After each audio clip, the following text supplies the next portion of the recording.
Vous le savez, le président Ouattara était il y a quelques jours en visite officielle en Italie, visite au cours de laquelle il a été reçu en audience par sa sainteté, le pape Benoît XVI. Le président Ouattara a aussi rencontré la communauté ivoirienne vivante en Italie, avec qui il dit avoir eu de très bons échanges. À ses compatriotes estimés entre 20 et 30 000 personnes, le président Alassane Ouattara a annoncé les bonnes nouvelles du pays. Le point avec Viviane Haïm. Ce vendredi 16 novembre a été un jour mémorable dans l'agenda présidentiel ivoirien. Après une visite au Vatican où il a été reçu avec une grande cordialité par le pape et l'ensemble des autorités vaticanes, puis à la sortie du Vatican par la foule de ses compatriotes enthousiastes, le président de la République Alassane Ouattara avait en fin d'après-midi un autre important rendez-vous, sa rencontre avec la diaspora ivoirienne en Italie, une communauté forte de plus de 30 000 personnes. C'est la grande salle de réception de l'hôtel Excelsior qui a abrité la rencontre. Le comité d'organisation a dû faire preuve de grande diplomatie pour éviter l'envahissement de l'hôtel, tant ces nombreux Ivoiriens, vivant depuis de nombreuses années loin de la mère patrie, voulaient voir et entendre leur président.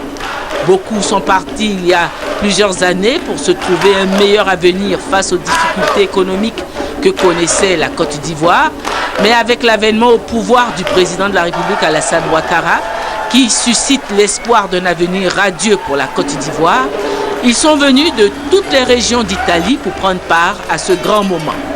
L'ambiance était survoltée dans la salle avec des chants et des acclamations pour le président de la République et son épouse, la première dame, Dominique Ouattara. En chœur et avec une grande ferveur, l'hymne national est chanté par toute la salle. Vive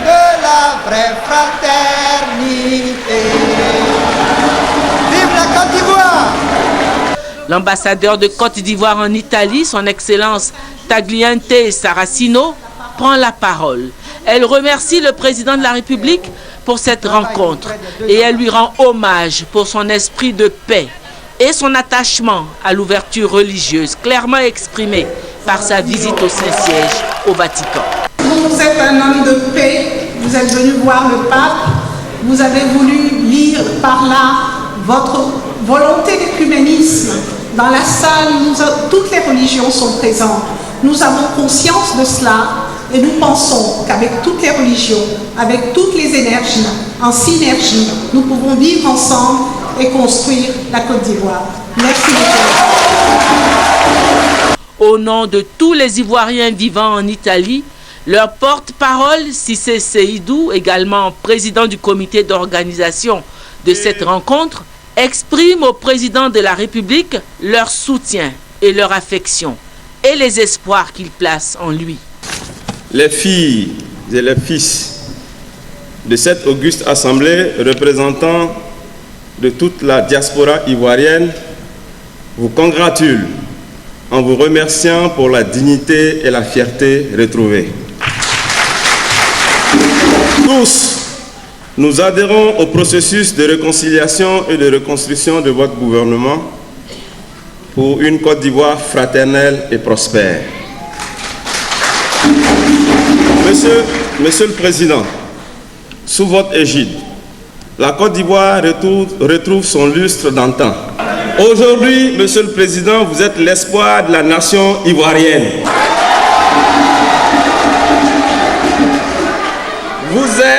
Vous êtes notre espoir. Il présente quelques doléances, notamment l'accès aux logements sociaux qui seront construits dans le cadre du programme gouvernemental pour les Ivoiriens résidant en Italie. La création d'un secrétariat général pour les Ivoiriens de l'étranger, la possibilité pour les Ivoiriens d'Italie de recevoir les programmes de la RTI. Le président de la République a remercié ses compatriotes pour leur grande mobilisation et l'accueil chaleureux qu'ils lui ont manifesté ainsi qu'à son épouse. Parlant de la raison de sa présence en Italie, le président de la République a rappelé que ses devanciers, le président Houphouët-Boigny et le président Henri Konan Bédié, avaient eux aussi effectué la démarche de rendre visite au pape au Vatican. Le président de la République leur a donné les nouvelles sur la marche de la Côte d'Ivoire. Il leur a demandé de demeurer confiants car la Côte d'Ivoire est en train de renaître. Il leur a parlé de tous les grands projets qui sont lancés dans tous les secteurs de l'économie pour redonner la prospérité à la Côte d'Ivoire. Monsieur le ministre d'État, ministre des Affaires étrangères, bien sûr, Madame la Première Dame, ma chérie Dominique Ouattara. Comme on dit, les nouvelles sont bonnes.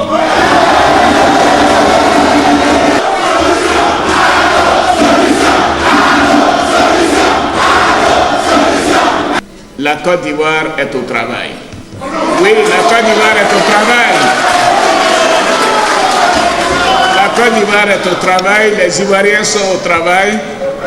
La Côte d'Ivoire se rassemble, les Ivoiriens se rassemblent comme un seul homme, comme je vous le disais.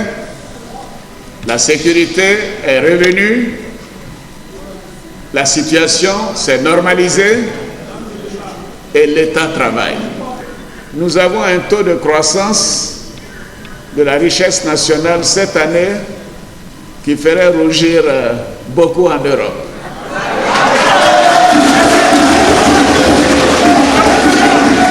Parce que, voyez-vous, le taux de croissance de la richesse nationale du PIB cette année sera de 8,6%.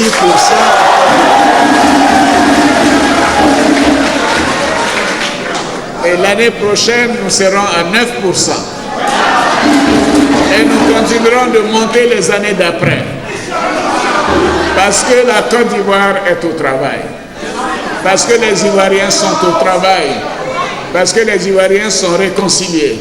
Parce que la sécurité est revenue. Oui, donc nous avons un bel avenir pour nos enfants, pour chacun de nous. Pour clore ses propos, le président de la République a offert comme cadeau à ses compatriotes la somme de 20 000 €.